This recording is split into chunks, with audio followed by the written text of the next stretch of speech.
Hello बच्चों, आज का जो अपना विषय है राज्य का सप्तांग सिद्धांत मनु का। कल अपन ने डिस्कस किया था कि मनु के अनुसार राज्य की उत्पत्ति का दैवीय सिद्धांत है। मनु का राजा ईश्वर का प्रतिनिधि है। 8 देवताओं के अंश विद्यमान कर मनु ने राजा को इस पृथ्वी में रहने वाले लोगों की रक्षा के लिए भेजा। जहां तक राज्य के सप्तांग सिद्धांत का प्रश्न है, प्राचीन भारत के यदि हम राजनीतिक चिंतन में देखें तो 7 अंगों या तत्वों के सिद्धांत का प्रतिपादन किया गया है और उसी प्रकार मनुस्मृति में भी राज्य के सप्तांग सिद्धांत यानी राज्य की प्रकृति के संबंध में 7 प्रकृतियों का वर्णन किया गया है, जिसमें सबसे इंपॉर्टेंट और सबसे पहले स्थान पर है स्वामी यानी राजा। मनु ने राजा के लिए स्वामी शब्द का प्रयोग किया और वह समस्त व्यवस्था में जितनी भी राज्य की व्यवस्थाएं हैं उसमें राजा को सर्वोच्च स्थिति प्राप्त करता है और उसके अनुसार राजा के बिना राज्य की कल्पना ही नहीं की जा सकती और राजा को प्रशासनिक क्षमता, दायित्वों के प्रति अटूट निष्ठा और विभिन्न नैतिक गुणों से युक्त होना चाहिए, ऐसा उसने बताया। दूसरा जो राज्य का अंग है वह मंत्री। मनु के अनुसार कुशल मंत्रियों के बिना राजा अपने राज्य का कार्यभार नहीं संभाल सकता, राज्य का कार्य नहीं चला सकता। अतः राजा के द्वारा समय समय पर सुयोग्य मंत्रियों से परामर्श यानी डिस्कशन के बाद ही अपने राज्य का कार्य किया जाना चाहिए। और मनु ने मंत्रियों के लिए क्या आवश्यक गुण, उसकी योग्यताएं क्या होनी चाहिए, इसका भी अपने ग्रंथ मनुस्मृति में विस्तार से उल्लेख किया है। तीसरा जो अंग है राज्य के सप्तांग सिद्धांत का पुर है, यानी पुर का अर्थ क्या बताया? किला, राजधानी है ना, परकोटा। और कहा पुर को, राजधानी को पूर्णतया सुरक्षित होना चाहिए और कई प्रकार की पुर की उसने श्रेणियां बताई है, जैसे धनवन वर्ग दुर्ग, मही दुर्ग, जल दुर्ग, वृक्ष दुर्ग, गिरि दुर्ग, मनुष्य दुर्ग आदि। नंबर 4 राज्य का उल्लेख उसने इस अर्थ में किया है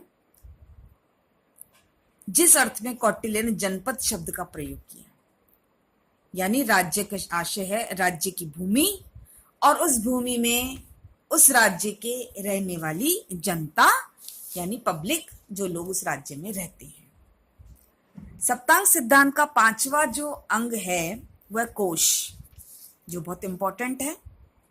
जैसा कि अपन जानते हैं, राज्य का एक अनिवार्य और एक अति महत्वपूर्ण अंग कोश है, क्योंकि यदि राजा के पास समुचित मात्रा में धन नहीं होगा, कोष नहीं होगा, पैसे नहीं होंगे, तो प्रजा की सुरक्षा और कल्याण के विभिन्न कार्यों का संपादन कैसे करेगा।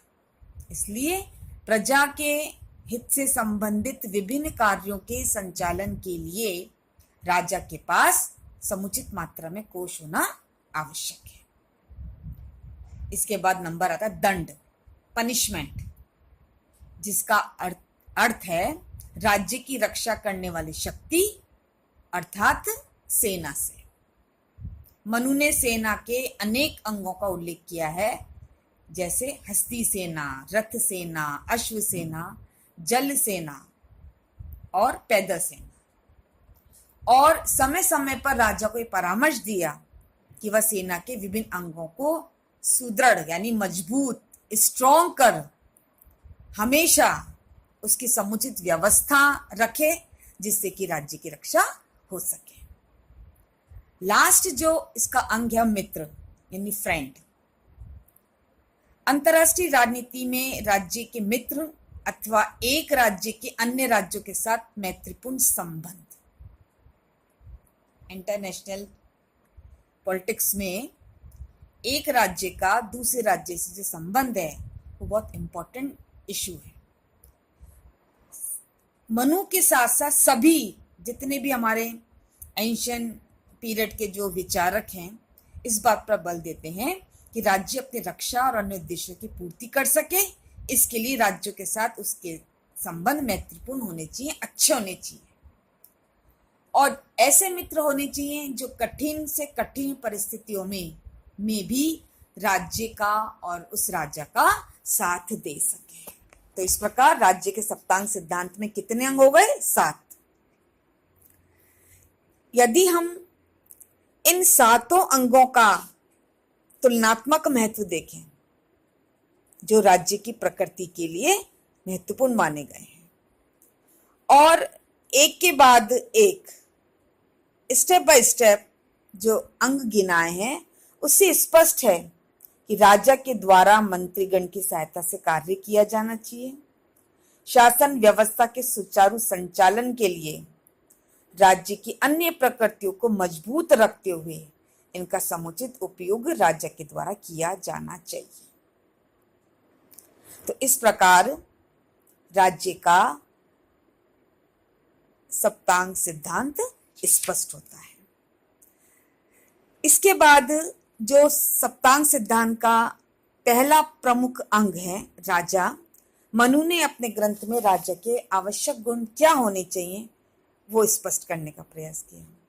उसने स्पष्ट किया कि राजा को विद्वान, जितेंद्रिय, न्यायप्रिय, विनित और लोकप्रिय भी होना चाहिए और तीनों वेदों के ज्ञाता, तीनों सनातन विधाओं का ज्ञान भी उसे होना चाहिए और व्यवहारिक व्यक्तियों से समय समय पर वाणिज्य, व्यवसाय और धन प्राप्ति की विधा भी उसे सीखनी चाहिए। राजा इंद्रियों को अपने वश में रखने वाला होना चाहिए ताकि वह धर्म के अनुसार अपना आचरण कर सके और वह अपनी प्रजा को वश में रखने में भी कभी समर्थ नहीं हो सकता यदि वह अपने इंद्रियों को वश में नहीं कर सकता। इस प्रकार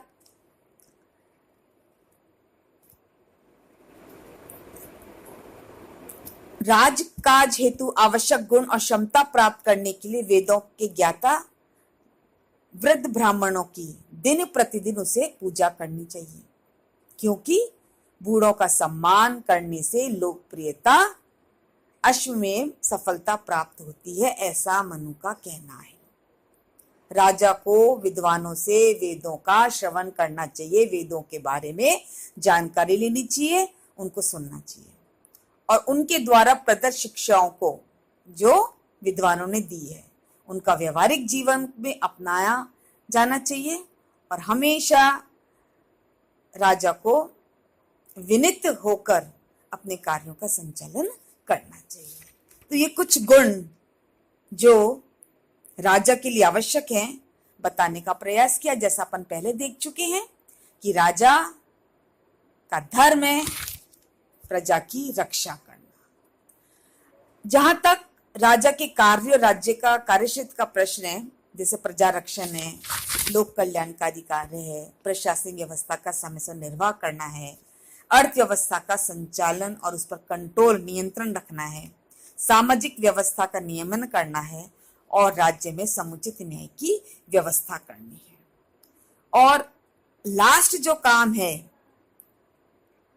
जैसा कि अपन देख चुके हैं कि अंतरराष्ट्रीय संबंधों के संचालन में, जिसको परराष्ट्र संबंधों के संचालन की व्याख्या के रूप में मनु ने स्पष्ट करने का प्रयास किया, इंटरनेशनल रिलेशन के संचालन की बात की। तो ये कुछ कार्य जो हैं जो राजा के द्वारा किए जाने चाहिए। अब प्रश्न उत्पन्न होता है कि मनु ने अपने राज्य को बहुत सारे कार्य दिए, और दैवीय सिद्धांत का प्रतिपादन किया। तो प्रश्न आता है, क्या मनु का राजा निरंकुश है?